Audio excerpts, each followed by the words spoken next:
What's up, and welcome to another episode of Gizmo Slip Tech. Today we are talking about the RTX 5000 series laptop launch.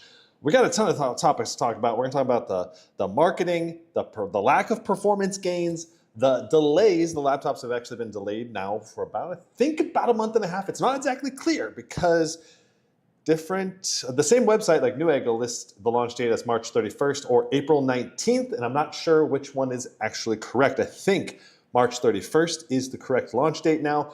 And it's confusing because some people did pre-order the Scar 18 like 2 days ago. So is the laptop launched?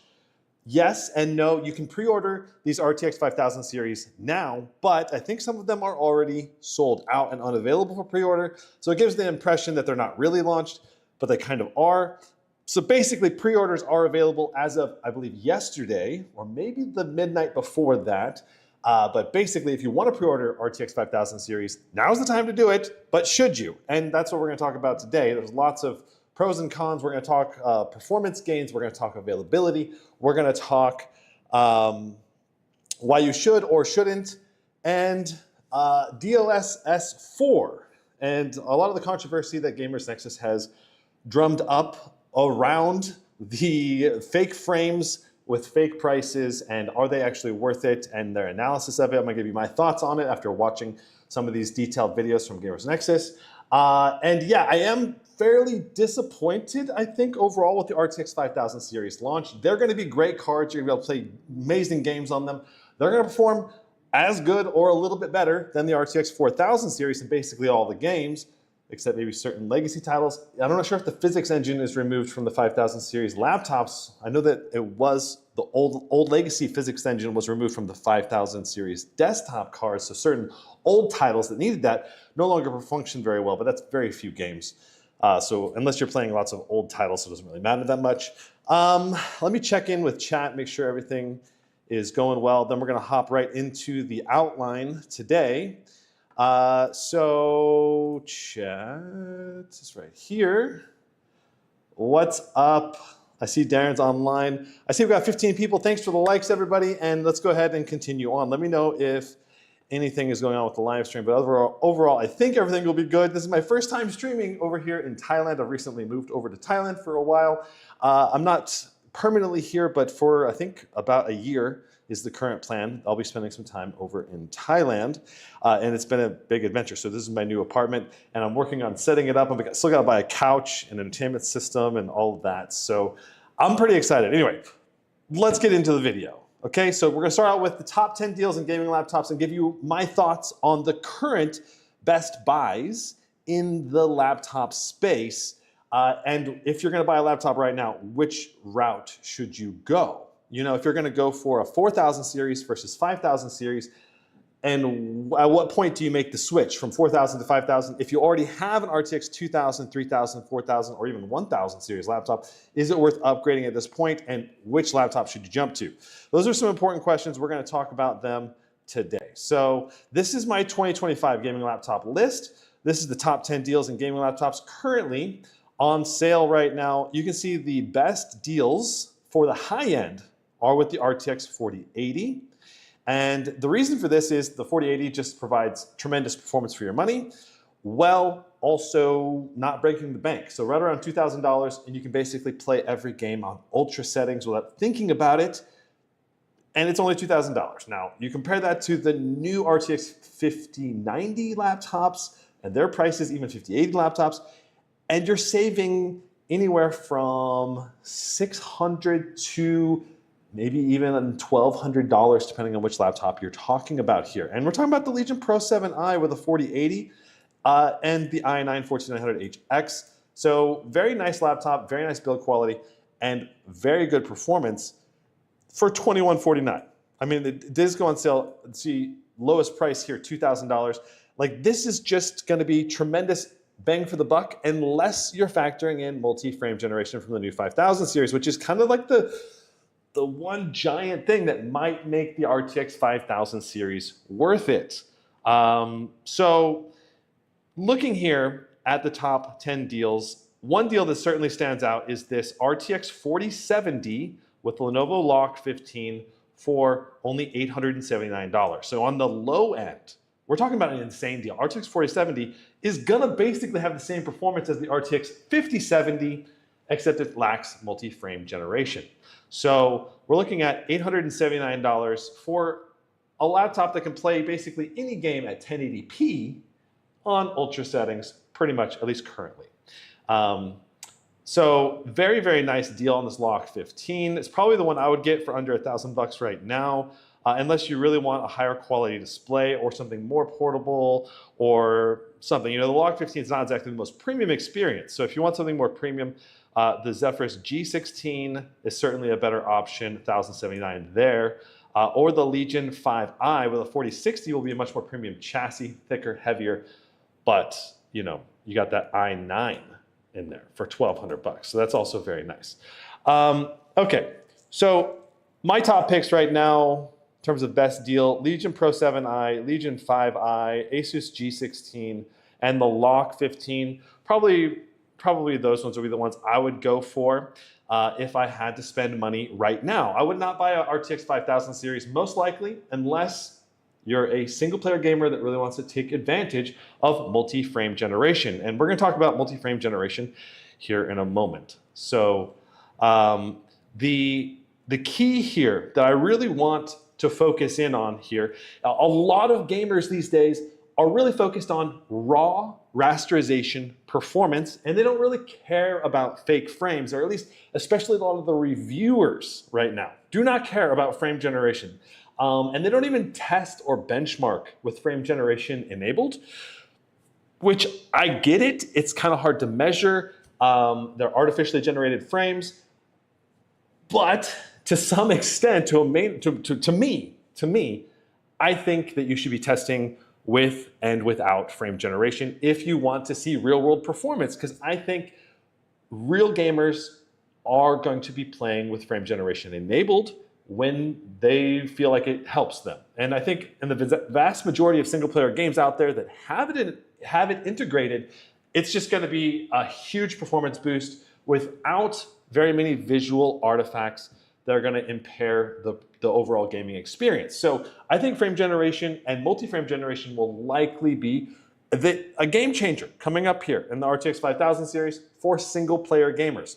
Competitive multiplayer gamers, they don't care about multi-frame generation. All they care about is total FPS. That's the raw output rasterization FPS, because you don't even want to use frame generation because it introduces input lag, which is not good for competitive games.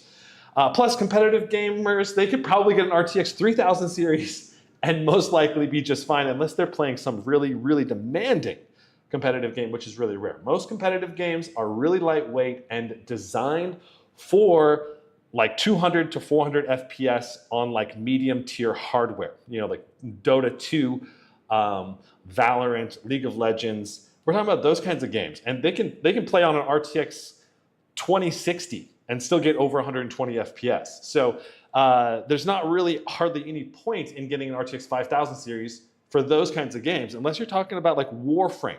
Warframe is a competitive game that demands a lot from your system, and if you want to get 120 plus FPS, you're gonna need a powerful system. If you want to play at QHD or 4K, you're gonna need a really powerful system.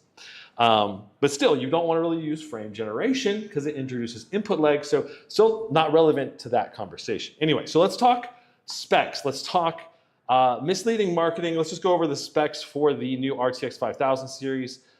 First up, so this is the marketing page from Nvidia on the new RTX 5000 series, and you can see we've got 5th gen Tensor cores. We've got DLSS 4 here, and we've got AI, and more AI tops than the RTX 4000 series. We've got 4th gen ray tracing cores, which in theory should maybe compute a little bit more per clock cycle. We got Blackwell architecture, but I don't think Blackwell architecture is really that different than the last generation, just because it's not on a new like a smaller, more efficient, what's it called? Architecture, like the smaller die size, basically. I believe, I can't remember exactly off the top of my head. I think we're looking, I think there's 4 nanometer, I think right now. RTX 4090 laptop.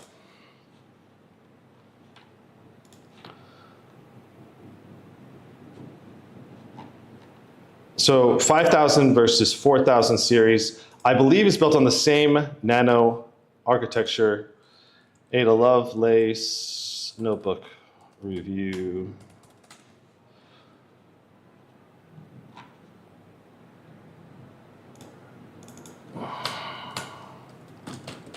Let's just pull it up on notebook review because they always talk about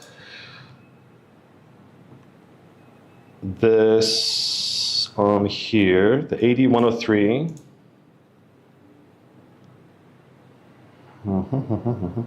Yeah, 4 nanometer. RTX was manufactured on an approved 5 nanometer processor from TSMC, and the 5090, I believe, is still on the 5 nanometer. Couldn't remember if it was 4 or 5.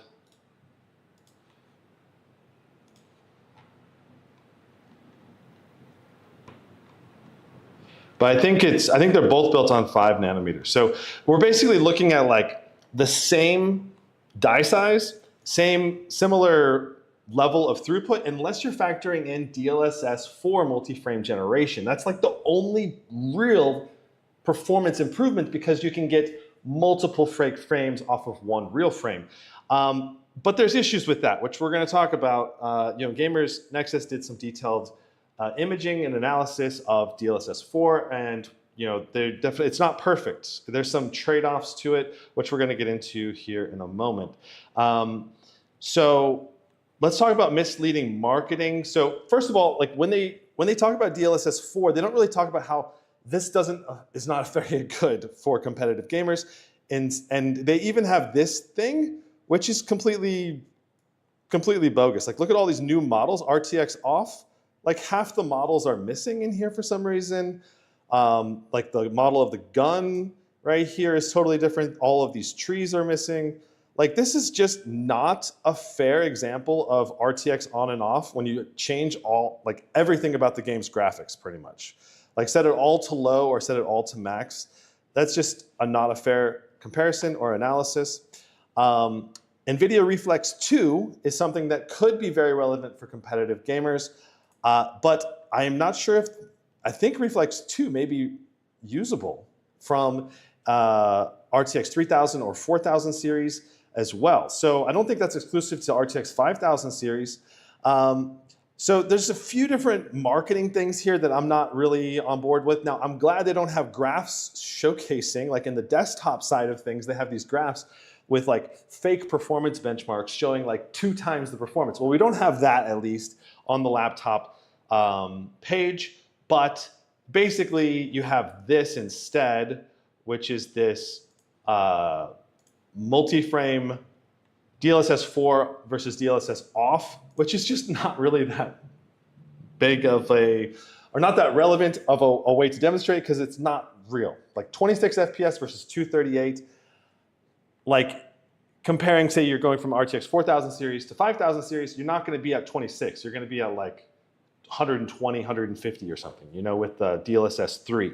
That said, DLSS 4, I believe, is usable on RTX 3000 or RTX 4000 series GPUs, but you're not going to have multi-frame generation. So there are just a lot of trade-offs going into the RTX 5000 series and a lot of changes that do affect things. Now, let's talk actual specs and some performance issues, okay? So let's make sure we're on the right. Everything looks good.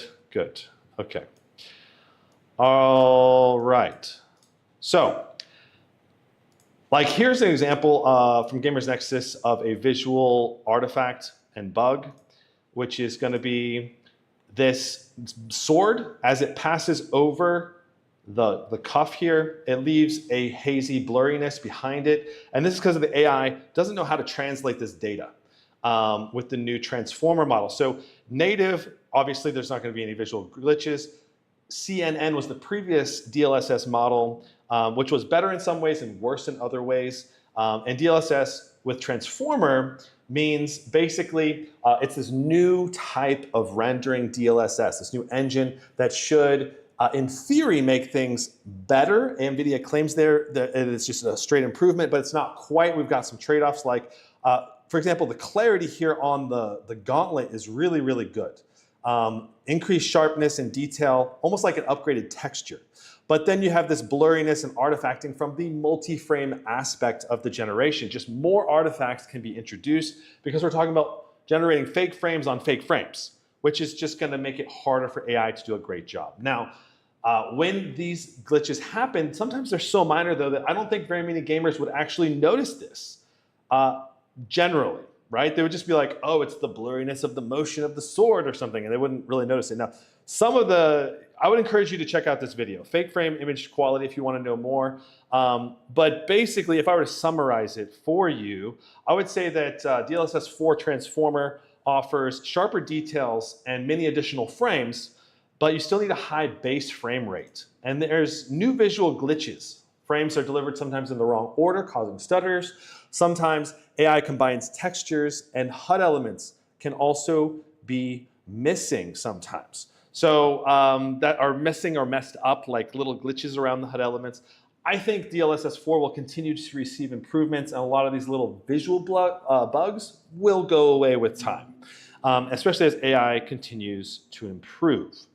But the whole multi-frame generation argument comes down to, are you a single-player gamer or not?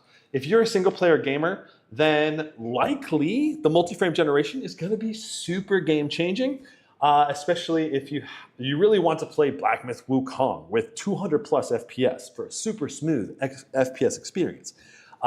If they even, I'm guessing they incorporated multi-frame generation, but that's just an example. If a game incorporates multi-frame generation, you'll likely see 2 times the number of frames as an RTX 4000 GPU. So in that sense, single-player games, it's a huge smoothness upgrade with minor artifacts introduced, is the way I would summarize it right now. I have not spent any time with it. This is based on the Gamers Nexus analysis. Part of the reason why I haven't spent any time with the RTX 5000 series laptops gaming is because Nvidia has delayed the launch by several weeks, I think about 5 or 6 weeks, basically, because we were going to allow pre-orders and start delivering right here in February. I believe February 18th was supposed to be the pre-order date, and then things got pushed back, and then just yesterday a bunch of laptops went up for pre-order, and then the actual delivery date appears to be March 31st or April 19th if you order now. And we're going to talk about availability and pricing as well in detail here. So let me check in with chat and make sure that we're doing good here. They're all using the same node. Some Nvidia 50 mobiles have some issues missing cores. Interesting. I know that the desktop, I haven't seen that. I don't know, Bach, I don't know how we can know that yet because they're not even out in reviewers' hands or anything yet. Oh, it is the same 5 nanometer node. Yeah, that's what. What's up, Crazy Stunts? Okay. Does multi-frame feel like real frames? Some people say it's just a number, not feeling any smoothness. So that's a great question. I think in general, frame generation does feel like real frames, but once you reach 120 FPS, right? Like let's say with regular frame generation with the RTX 4000 series, and you make the jump from 120 to 240, it's gonna be harder to tell that difference. Like if you're going from 30 FPS to 60, it's a huge difference. You go from 60 to 120, it's a pretty big difference, but 60 is still very smooth. 120 is extremely smooth. And then 240 is just like buttery smooth. Anything above 240 becomes exceptionally more difficult to tell the difference. I think with multi-frame generation, you need a high enough base frame rate to even have it work well, because the AI frames need to have lots of native frames to render them off of. Otherwise, there's too big of movement gaps. The motion becomes too big of a difference, and therefore the more and more artifacts are introduced, the lower the base frame rate. So I think multi-frame generation will basically be kind of like icing on the cake. Like if you had an RTX 4090 getting 120 FPS in a AAA title where you don't care about input latency as much, you know, and then you switch on multi-frame generation with RTX 5000 series, you might jump it up to 200 or 240 or something like that.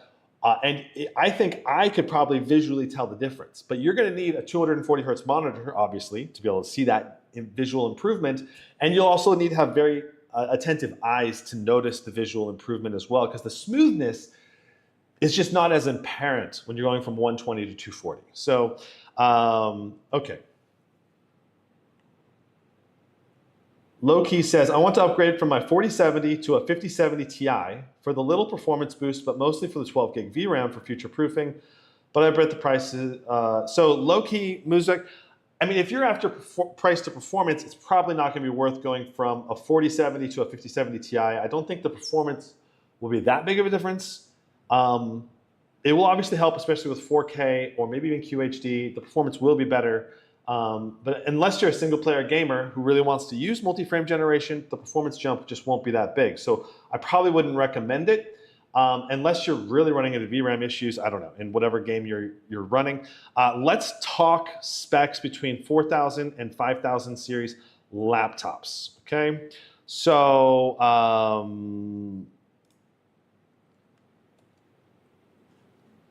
so if I were to, this is going to be a problem. Okay. I've got so many slides here. All right. So RTX 5000 series core problems. I've got 3 core problems: performance, pricing, and competition. First, raw performance. There's very small, minimal to no CUDA core performance improvements. So in the sense that the core counts are so similar. The RTX 5090 is like less than 10% more CUDA cores than the 4090. And then the 5080 is, I think, even smaller number of, it's like 3% more. Let's just jump into the numbers so we can actually show you. So RTX 5090 has 10,496 CUDA cores. The RTX 4090, 9,728. So you're only talking about a 700 or so CUDA cores increased out of 10,000. So it's like 7-8% more CUDA cores. RTX 4080 versus 5080, we're talking about 7680 versus 7424. So again, very small difference. RTX 4070 versus 5070, we're talking 4608, 4608. So an identical number of CUDA cores. CUDA cores are like the core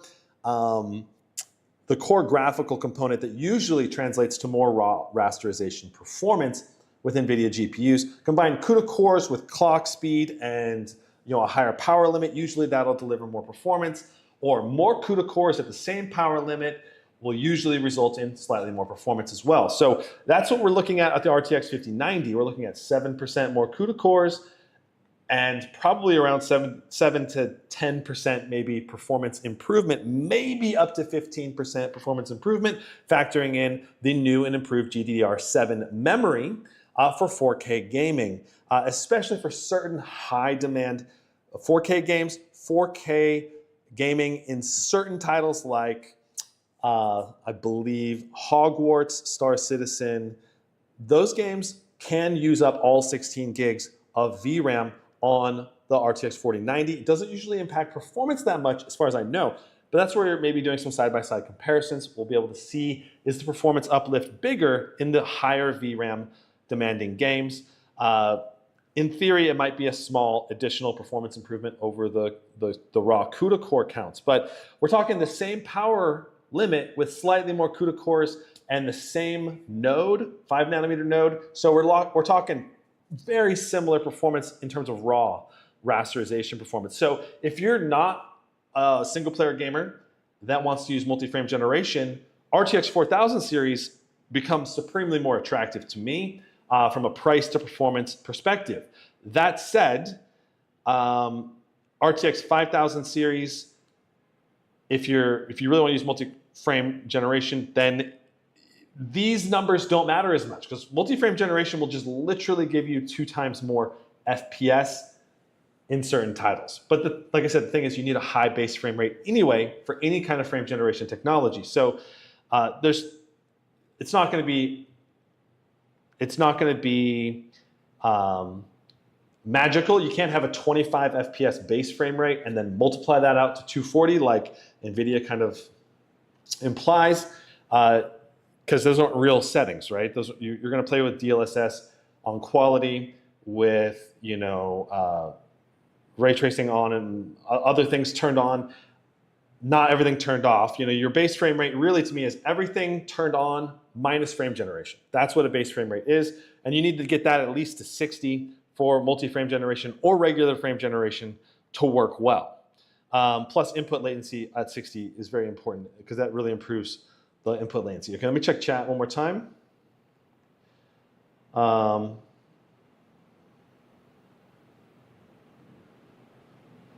Dabby says, didn't expect you to mention Star Citizen since this is one of the primary reasons picking up a new laptop this year. Would a 5080 be solid enough to get good frames in games like that? Yes, Dabby, that would be great. Make sure that you get your 32 gigs of RAM if you're going to play Star Citizen, as well as 16 gigs of VRAM should be good for Star Citizen, unless you're going to play 4K.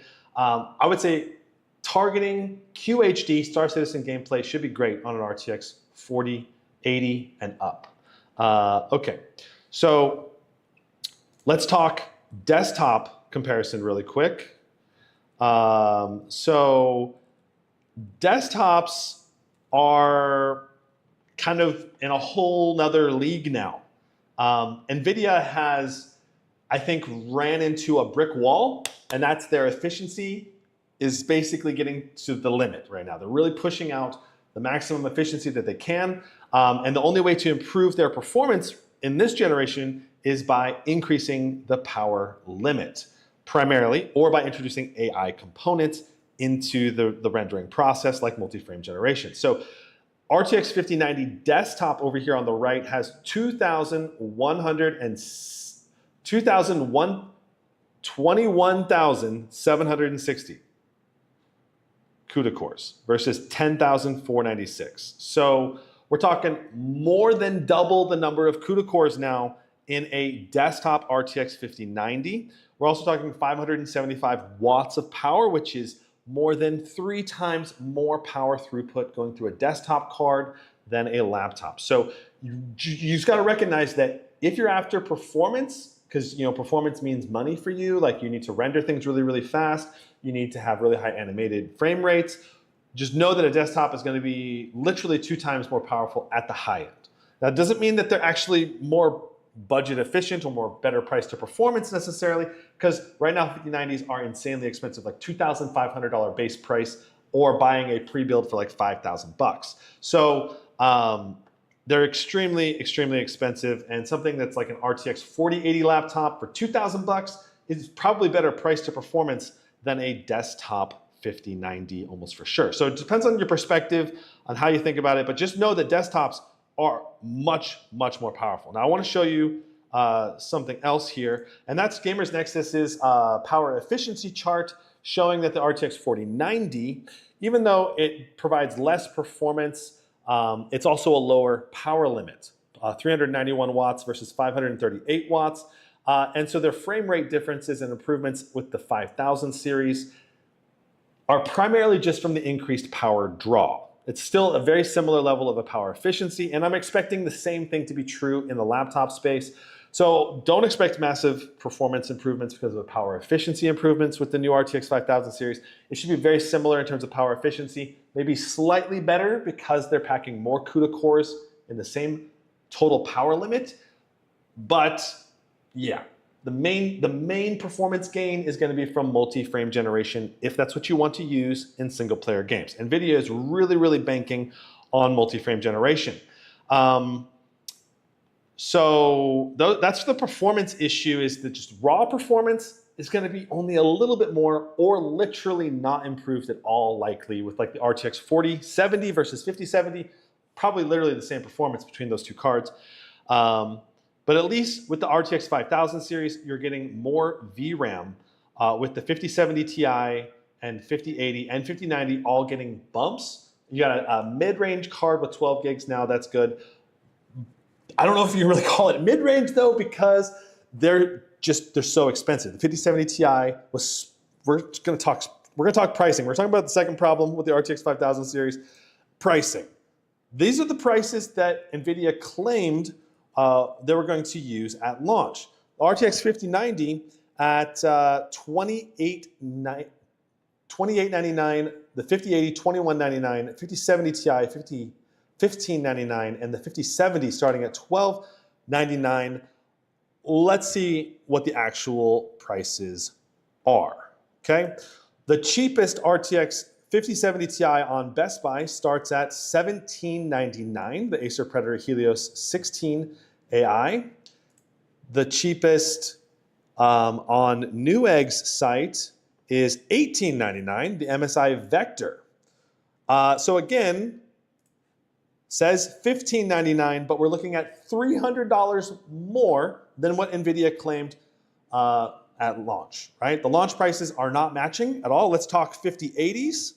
So an RTX 5080 at Best Buy starts at $28.99 with the Omen 16 Max. And the cheapest 4090s, well, actually, I think I have these pulled up. We can just look through these. The cheapest 5090s are gonna be these Dream machines. The cheapest one I can find with a 5090 is with the R9 9955HX. Oh, this is a 5080. 5090 right here for $32.89. 5090 with the Ultra, Core Ultra 9, $31.89. I believe that's the cheapest one on Newegg's site. And Best Buy, if you go to just 5090, they only offer two options and they're both sold out. Well, they were sold out earlier, now it's in stock. The 5090 Zephyrus G16 for $43.99. That's the cheapest option on Best Buy's site, which is kind of, absurd. There's obviously going to be other options out there. Looking at the electronics, let's check out how much it is over here at electronics' site. So March 31st is the estimated ship date according to their website. Let's switch it to USD. $24.99 for a 5080. So again, Nvidia claimed a 5080 at launch. Well, this is the electronics. There's other performance upgrades here in the mix, so you got to keep in mind. But let's just, we're seeing what the cheapest 5080 or 5090 is. $24.99 versus Nvidia claimed it would be $21.99. And now let's upgrade this to and that's probably without, is that without a operating system? Yeah, without an operating system, you got to add an operating system, another $100 there. You can upgrade the battery. So a 5090 is $599 more, so $3197. So $3,200 if you want the cheapest electronics. This is the Razer Blade 16. Let's check that out. And the Blade 18, I just found this today. I did not realize that Razer had announced this. But the Razer Blade 18 is going to run you $44.99. That does come with a dual UHD Plus and Full HD Plus 440 hertz or 240 hertz display. So kind of cool. You get a super competitive 440 hertz if you want, or a 240 hertz UHD display.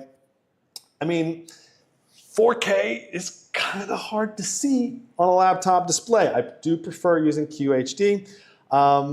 Anyway, so that's the price, $44.99 for your 4090.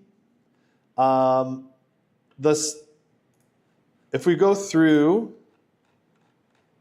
RTX 5090 laptop, Aorus has an 18-inch for $4,400. MSI has a Titan 18HX for $6,000. The SCAR 16 is $4,300. This SCAR 16 last year started at, I believe, $34.99. So we're looking at an $800 price increase from generation to generation. And let's talk about why. All right, so why is very important. So, you know, Donald Trump has incorporated a 10% tariff on goods from China. Most of these laptops are largely coming from China, but that does impact the whole supply chain. So largely it's going to increase the price by a little bit more than 10%, but at least 10% increase to overall prices. And we did see that on the laptop list. Okay, so when the laptops were initially announced, I believe the SCAR 16 was under $4,000. Like it was like $3,800 or something. I don't know the exact price.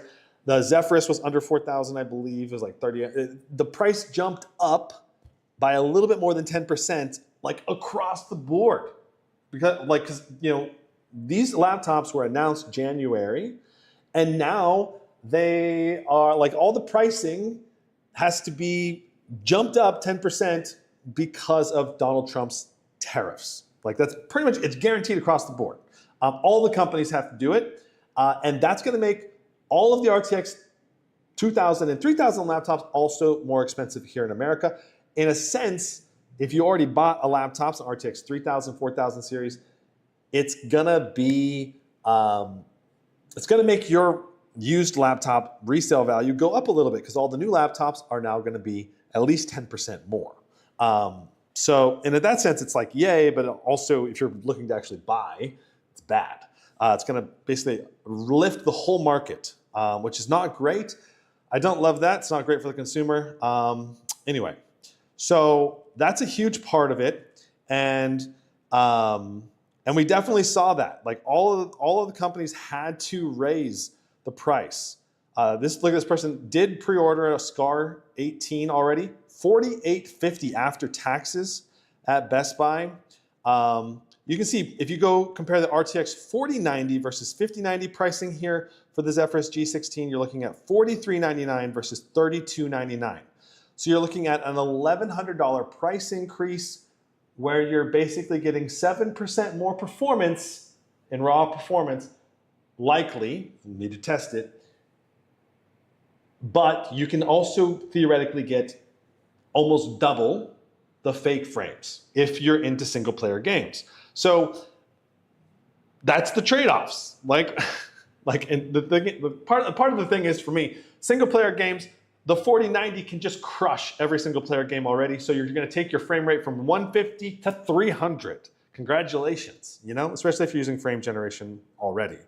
Only a handful of games are even a challenge for a 4090 in the current segment because most gaming laptops, unless you're trying to do 4K, and if you're doing 4K, then maybe.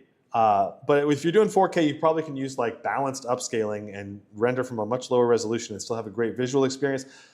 So again, do you really need the 5090 with multi? I don't know. So it's up to you. Really, 4K gaming is really where I think multi-frame generation can shine the most because that's where the frame rates are still sometimes in the 80s, 90s, 120s for some of the AAA titles. And you could, with multi-frame generation, you might be able to get up to 150, 200 FPS and have a great visual experience and have it be a noticeably smoother experience.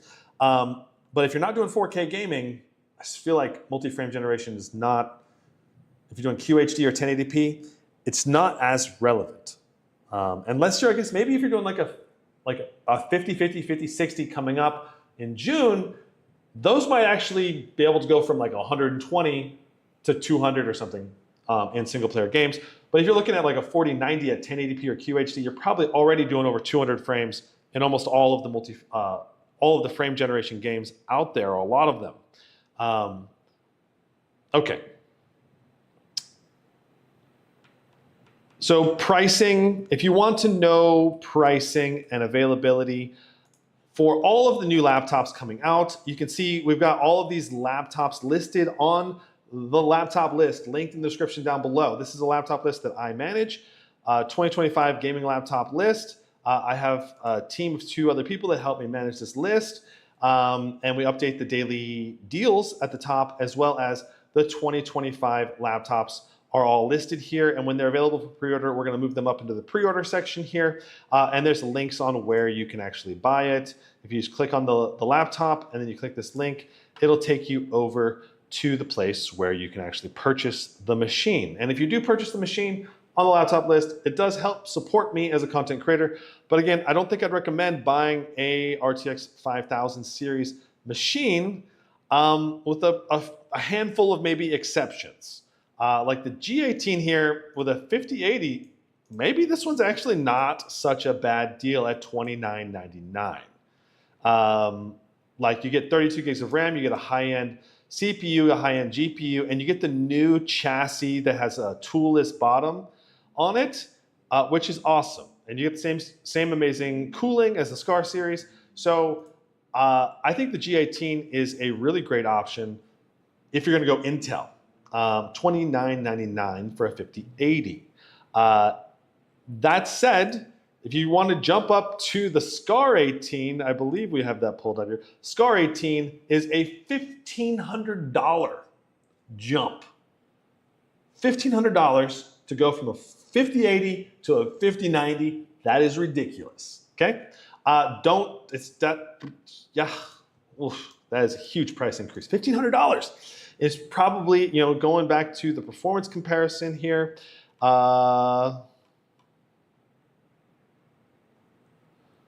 Let's see here. So I need to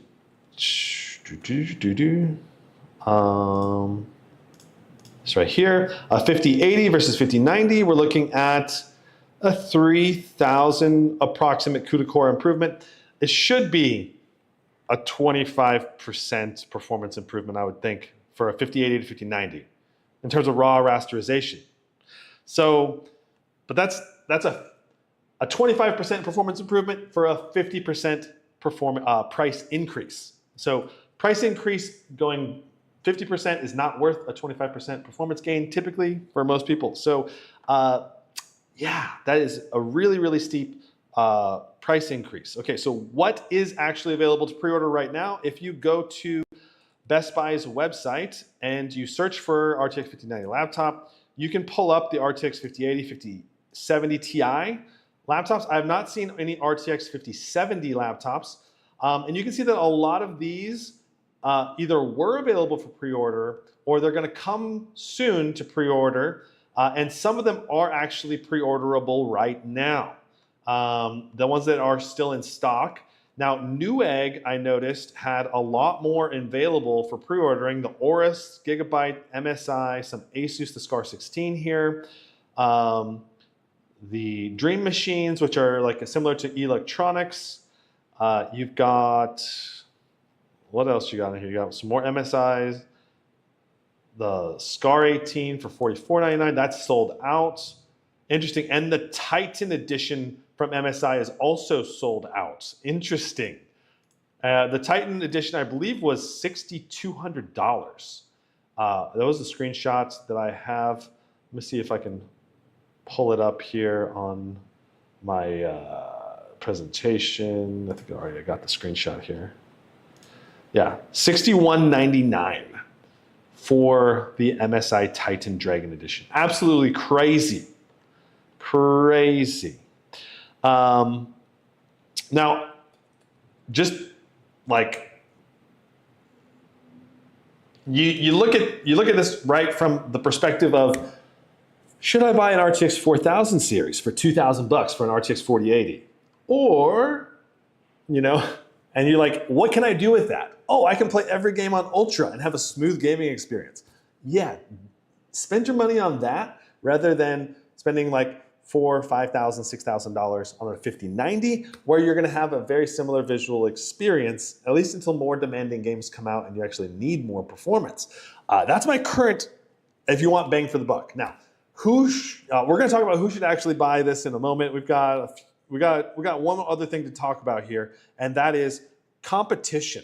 The other big problem right now with the RTX 5000 series is just the competition. All right, so competition means from all segments. You know, we've got smartphones that can game really well. We've got ROG Ally and Legion Go handhelds that can game the vast majority of games exceptionally well. You know, we've got the new AMD CPUs in the Legion Go 2 that are even more powerful than the previous, ROG Ally. You've got AMD competing in the mid-range with the Ryzen AI 9HX CPUs, as well as the Ryzen AMD AI Max Plus 395, like in the Zephyrus Z13, the Flow Z13. That thing from Asus can game, very, very well. Like, look at the time spy score for this Z13. You're looking over 9,000 on the Z13 in a tablet. And if they put that into laptops, it's going to be able to play almost every game on ultra settings, almost, especially if you're talking 1080p. It'll definitely be able to play every game on ultra settings. If you're talking QHD, you're going to have to probably turn some settings down or get lower frame rates, like sub 60 sometimes in the most demanding games. But the vast, vast majority, like 99% of PC games, are going to play like buttery smooth if you tune the settings correctly. And that's this is a integrated GPU now. You can also see Cinemedge R23 is over 30,000 in a little tiny tablet, which is, again, absolutely insane. So in terms of performance, like do you need to have a massive gaming laptop anymore? Probably not. Nvidia is really getting competition from a lot of different angles, and that includes from their own stock. RTX 3000 and 4000 series offer better bang for the buck by far currently, given the tariff pricing, the greedy price increases from companies. We're talking about, So given all of these issues, the price increases, the competition, the minimal performance gain, at least some of the artifacting, and the fact that just some gamers don't care about frame generation at all because of the input latency increase and the artifacts that maybe they just don't want to use it. I think Nvidia is. I don't think it's going to struggle to sell RTX 5000 series laptops necessarily. I just think that only a niche user base should really be buying them. Like, Nvidia has a lot of trust right now. Like, they release a new version, it's going to be better, it's going to be the best. And sometimes that's what all that people care about, right? If someone's going to go out and buy the RTX 5000 series, why? Why are they going to go buy it? It's largely just because of people want to have the best, or single player gamers want to have multi-frame generation. And the last two categories are basically people who make money from their laptops. If you're a video editor for, say, a Hollywood production, you need to be able to render, smoothly edit videos, all of that. You just want the best performance machine that you can possibly get for the task that you need to do, because it literally, like, every minute can cost a lot of money on a production set or whatever. You're an engineer, video editor, animator. There are additional encoders. You get 3 encoders on the RTX 5090 versus only 2 encoders on the 4090. So likely a large media encoding performance gain for the RTX 5090. So video editors and certain types of production types of people will really appreciate that. Also, people who like to run local AI applications, if they run image generators on their machine locally. There are users, thousands of users in the world now that use locally generated AI images because they want to run local models, or that's what their job is, or whatever. If they want to do that on the go, you get more AI performance in the new RTX 5000 series. So overall, buy now, wait, don't buy at all. I think it's going to really depend. The RTX 5000 series is obviously going to be a great performance GPU, just like the RTX 4000 or RTX 3000 or 2000 series. Quite frankly, even if you have an RTX 2060 right now, you can still play almost all the games at 1080p. Now, if you want to go to QHD, the 2060 is going to just really not do the job well. Certain titles, like maybe Black Black Myth Wukong just won't run on the 2060, but the vast majority of titles will run really well on a 2060 still. So if you have a 2060, unless you're actually pushing those specific titles that you really want to play, then there's not really much need to buy an RTX 4000 or 5000 series GPU still, because Nvidia has got a lot of power in their GPUs. So should you wait to buy? Maybe. It all depends on, do you get the frame rate that you want in the games you want to play? That's really what matters. If you do, then you should just wait. There's no point in buying the current gen. It's not a massive leap in performance. Just be patient.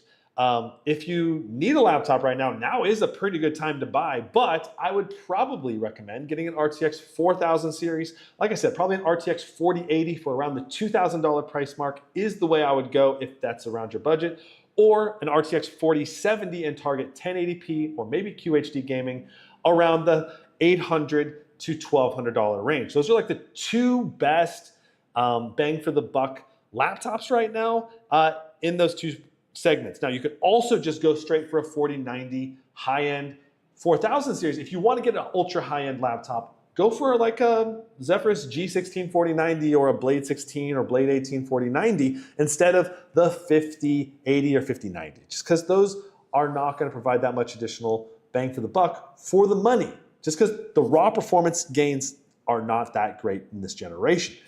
The only exception, like I said, is if you are a single player gamer and you really, really want to use multi-frame generation. That's like the #1 reason why maybe an RTX 5000 series would be worth the price increase.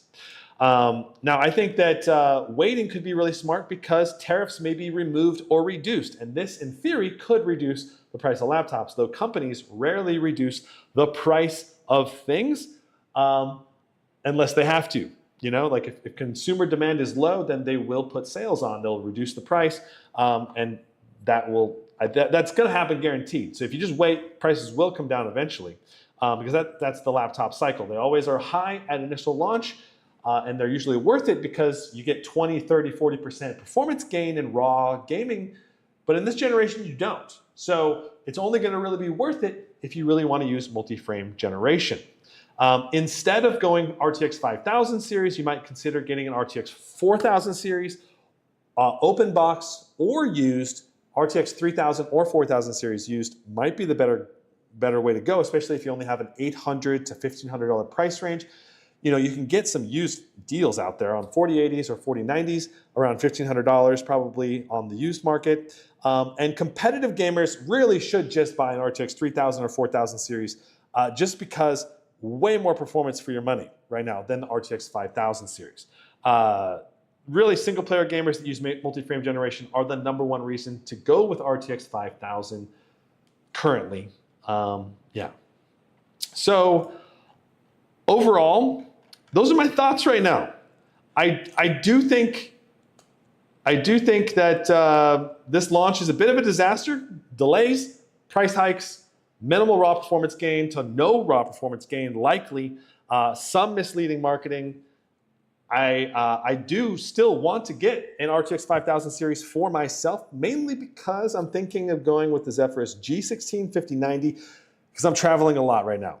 I'm traveling a lot, and the RTX, the Blade 18, it does travel well, but when I'm like on an airplane, for example, or a train or a bus, I just can't use it because it's too big. It goes out, it spills out the sides of the tray. Like the 5090 here, or the Blade 18, it's just a big machine that's really wide.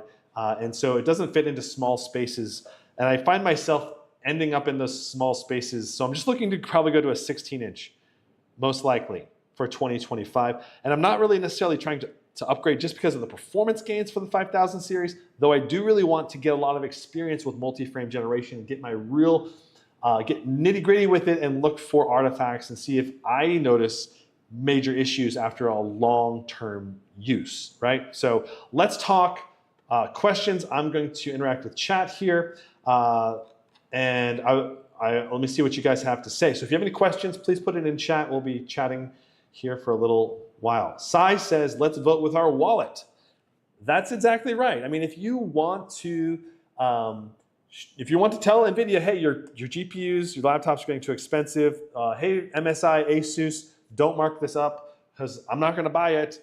Then, then just don't buy it. Like literally, that's what will make prices come down.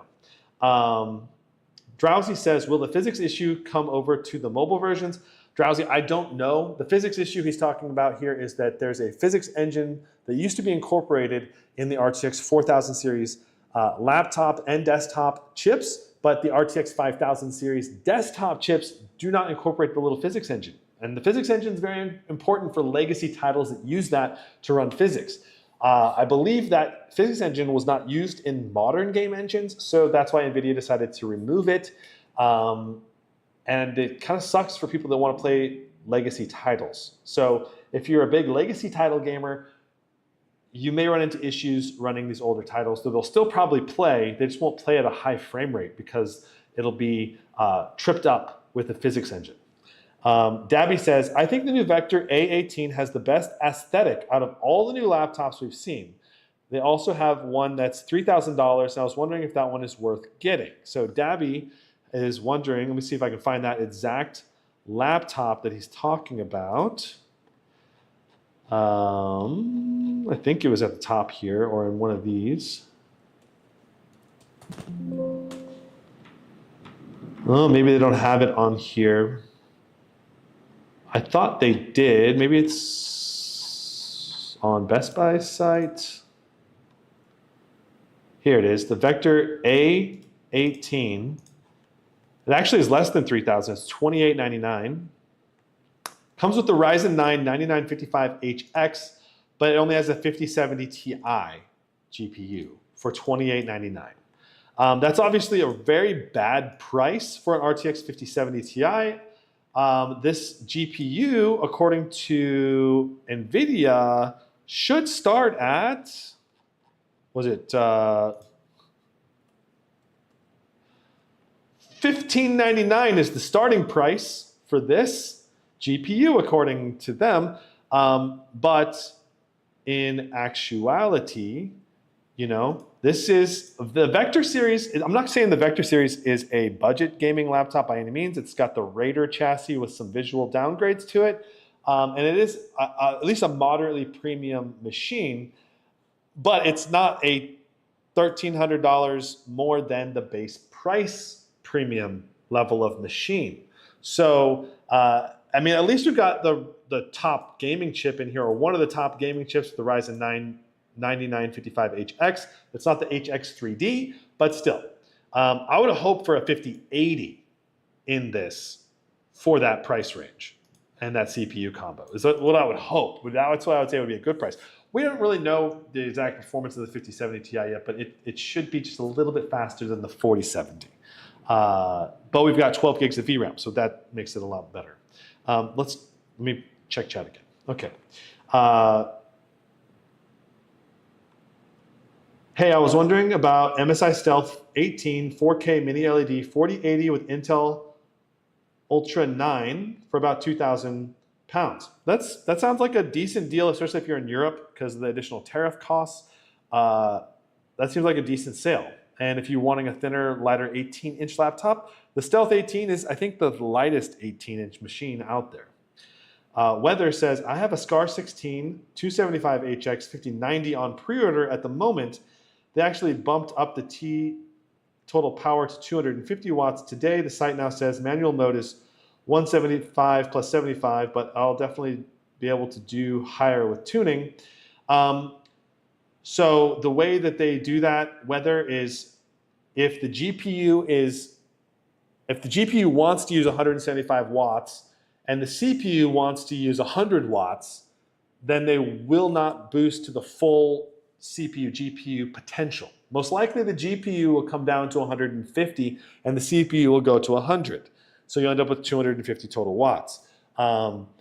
If you were to break the VBIOS or you were to unlock the CPU, you may be able to push it up to the 275 watt range. In real world testing in Dead Space, we actually saw 280, almost 290 watts being sustained in initial testing with the SCAR 16. So It's kind of crazy. I don't know what they're going to do this year, but I'm pretty sure that they tuned that down a little bit because it was too crazy. Anyway, it got very hot when you push that many watts through the system. Drowsy says, do you think the AMD chips will come later to the SCAR 18 in 2025 this year? That's the best 18-incher in my opinion. Maybe. I've made 2 videos about Asus favoring Intel basically, or prioritizing Intel in their systems and putting Intel higher, I guess giving them better chassis. The new chassis that's toolless has better lighting, has better cooling, and all of those changes make the Intel version a better, more attractive option. And there's no AMD version at all currently if you're talking about the SCAR series. We're talking about the Strix G18 and G16. So I want to see a 5090 AMD with the Ryzen 9 9955HX3D, which is the best CPU from AMD, likely the best gaming CPU by at least a little bit this year. That's it. I think the new Intel CPU is going to be good too. If you're just talking about gaming, I don't think it'll be a massive difference one way or the other. Major says, I think the Razer laptops will sell like hotcakes compared to the competitors' pricing. Yeah, I mean, for me, right, if I'm a Razer fan and, you know, we're looking at the Blade 18 with the new UHD 240 hertz display option with a 5090 is $44.99, and you look at the SCAR 18, it's the same exact price, $44.99. If I was choosing between the SCAR 18 and the Blade 18, it might be hard to choose. They're honestly both great laptops. But I would say the Blade 18 is a better machine, and the SCAR 18 should be priced a little bit lower because of the unibody chassis, the better display, and it's still being an all-around great product. So like the Razer 18, the Blade 18 theoretically should be more expensive to make than the SCAR 18, I think, in theory, because of the unibody chassis primarily and the higher quality display. I don't know, but yeah, I mean, you're talking about 4K display versus QHD display, and I do prefer the QHD resolution. My Blade 18 has QHD resolution. I did not get the 4K version of the Blade 18 anyway. So interesting observation. Let me check chat again. I think the Razer laptops will sell, okay.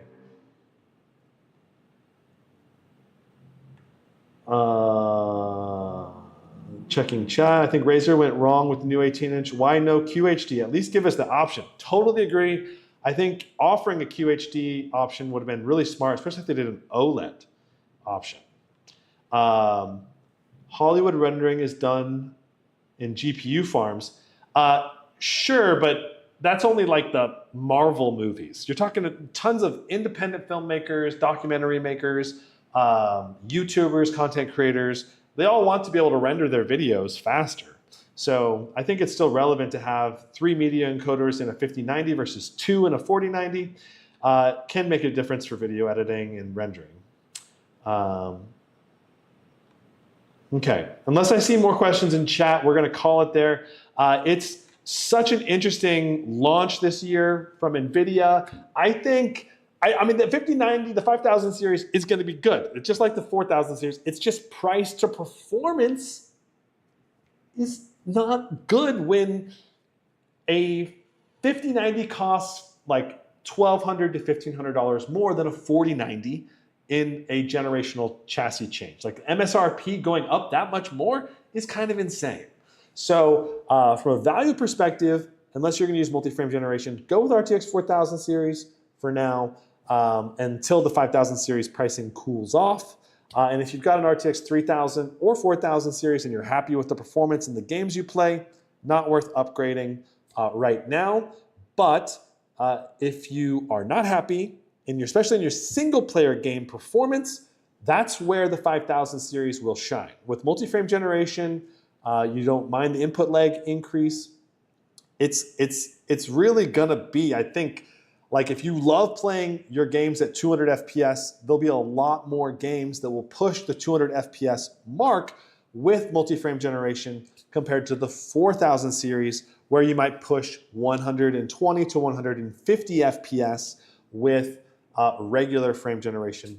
So those extra frames are going to help, but again, the extra frames will likely include some extra visual artifacts, and some people just aren't going to like that. And I need to test it. We need to all test it and see what we think about it before we decide if multi-frame generation really is as good as Nvidia says.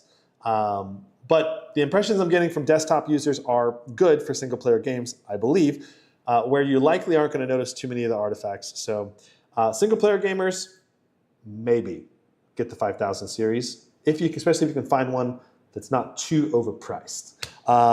Unless, of course, also you just have tons of money and you want to get the best of the best, then yes, the RTX 5090 is theoretically a little bit better than a 4090 in the vast majority of the games out there, including competitive games. They will be better, but we'll see how much better. Probably 7-8% is my guess currently. Okay, I hope you enjoyed this overview. It took me a while to put it together. One more time, I'm going to check chat. The bad cards are the ones with 8 gig VRAM. Yeah, the 4070 and 5070, definitely not worth. Fuya says, I have a Gigabyte 16 OLED with 60H RTX 3070 Ti. I play story-driven games. Should I wait on 6th gen Nvidia? Fuya, like I said, are you getting the frames that you want, the frame rate that you want in the games you're trying to play? If you're already happy with the frame rates, then stick with your laptop, right? I would say wait until the RTX 6000 series. If you are not happy with the frame rate, then probably go with a 4080 if you want to save money. If you don't want to save money, you want to spend money and get something that will likely last a long time, a 50 series is going to probably last a long time, even longer because of the multi-frame generation for single-player games. So it just really depends on you. Are you getting the frames you want in the games you want to play? Rico says, I might still go for the Gen 9 Legion Pro 7i. I believe that's the 4080, 4090. I think that's a good option, probably the best option around the $2,000 mark. Okay. Last time I want to mention this, check out the laptop list linked in the description down below. If you want to keep up to date with the new laptops you can pre-order, where you can pre-order them, and their pricing and availability, all linked here in the description down below, as well as the top 10 gaming deals. If you're going to buy something right now, I recommend picking something off this list, probably the Legion Pro 7i, the Pro 5i, or the Lock 15, or potentially the Zephyrus G16, maybe the Omen 17, but probably maybe the Vector 16. That's another option because you got the Vector 16, $1,800 for a 4080 with an i9. Whew, that's a lot of value for your money when you compare it to the Vector 16 with the 5080, which was, or 5070 Ti, $1,899. Like literally the CPU here is going to be worse. It's got a Core Ultra 7. And then the GPU here is also going to be worse, I believe, when you compare the GPUs together. Because the 5070 Ti has 5,800 CUDA cores. The 4080 has 7,400. So you're talking about a huge performance gain if you go to a 4080 instead of a 5070 Ti. A 4080 will have significantly better raw rasterization performance than a 4070 Ti. So it's just single player games with multi-frame generation is the only area where a 5070 Ti will beat an RTX 4080. So they have the same VRAM too. Okay. I'm going to end it there. Thanks so much for watching. See you in the next one. Brandon out. Drop a like, subscribe. Lots of tests and performance reviews coming soon. I'm going to try to get back into streaming at least once a week. Hopefully more than once a week. Goals twice a week. I've got laptops coming in from Asus and Lenovo very soon. I've got one literally waiting right now in Thai Customs. Stuck in Thai Customs. So I'm waiting on that. As soon as I get that, we'll be doing some live streaming and benchmarking, testing out the new Intel Core Ultra 9s. and the Intel Arc graphics as well, the new version with the RTX or the Intel 200 series. So peace out. Hope you enjoyed it. I hope it was helpful. Brandon.